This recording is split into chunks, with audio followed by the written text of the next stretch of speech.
Well, welcome everybody to our online program on addiction recovery from the Sunshine Coast Health Center up here in Powell River, BC. And our topic.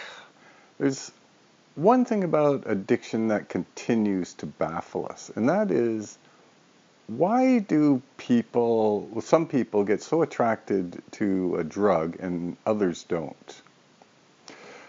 The public seems to make sense of this and continues to with this idea that there's something magical about this white powder or this dried plant or this liquid or this black tar that if a person uses it, then they'll just become addicted. All they have to do is use it enough times, in enough amounts, and then somehow the drug takes over and addicts the person. The experts really don't buy that argument anymore. The experts think that what's going on is that some people have this vulnerability to an addiction, and they call it risk factors. So some typical risk factors they will suggest maybe there was a mental health issue, right? Or maybe there was something going on in their background, such as trauma or child abuse. Or the brain scientists, what we call neuroscientists, tell us that there is a genetic predisposition to become addicted. So that, in fact, they even say that 50% of a person's addiction is actually based on this genetic predisposition.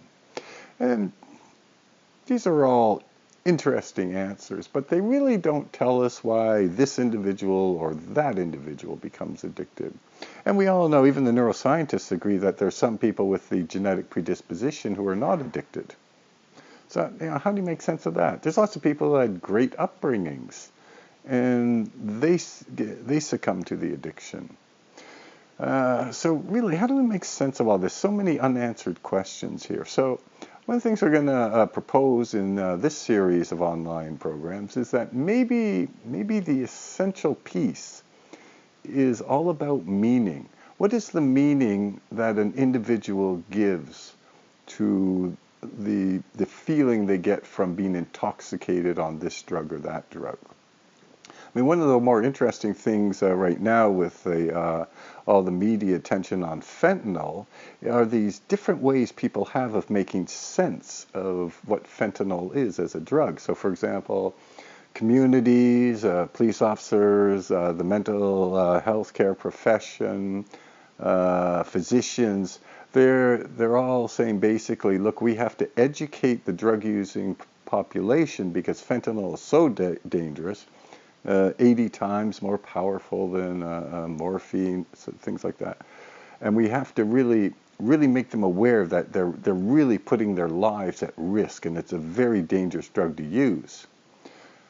But clients I've worked with who are opiate addicts, their interpretation of fentanyl, when they find out how powerful this stuff is, say, wow, this must be really great stuff. I got to get some.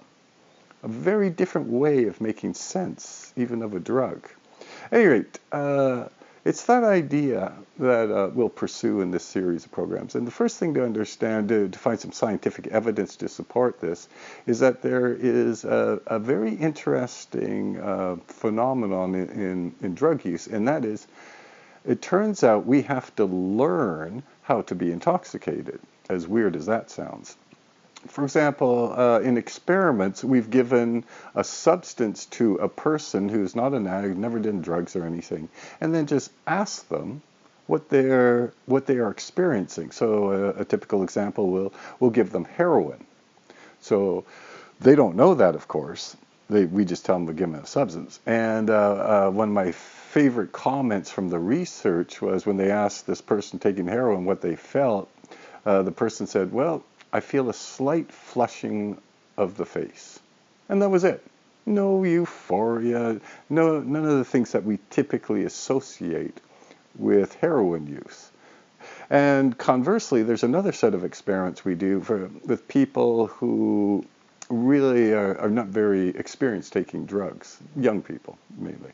And we'll we'll tell them, well, here is a marijuana cigarette, so I want you to smoke it and then tell us what you're experiencing. But it's not actually marijuana, it's a herb, but it smells like marijuana. So they'll smoke it, and then they'll start describing all these feelings they're getting, like they're getting the munchies, and oh, they feel time slowing down, and everything's funny.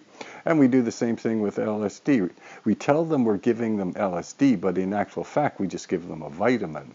And this vitamin will mimic sort of the biological effects of LSD. So we give them this vitamin and then ask them to describe the experience, and they'll start talking about hallucinations they have. And in fact, the placebo effects in the drug experiments achieve results very similar to the actual drug.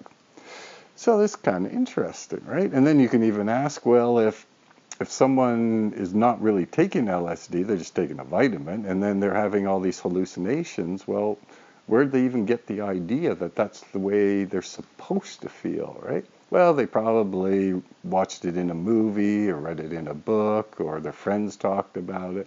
In other words, it's this idea that you really have to learn how to become intoxicated. So that gives us a clue to maybe this whole idea of meaning does have something to do with whether someone becomes addicted. Anyway, that's it for this episode, and we'll be back next time with another.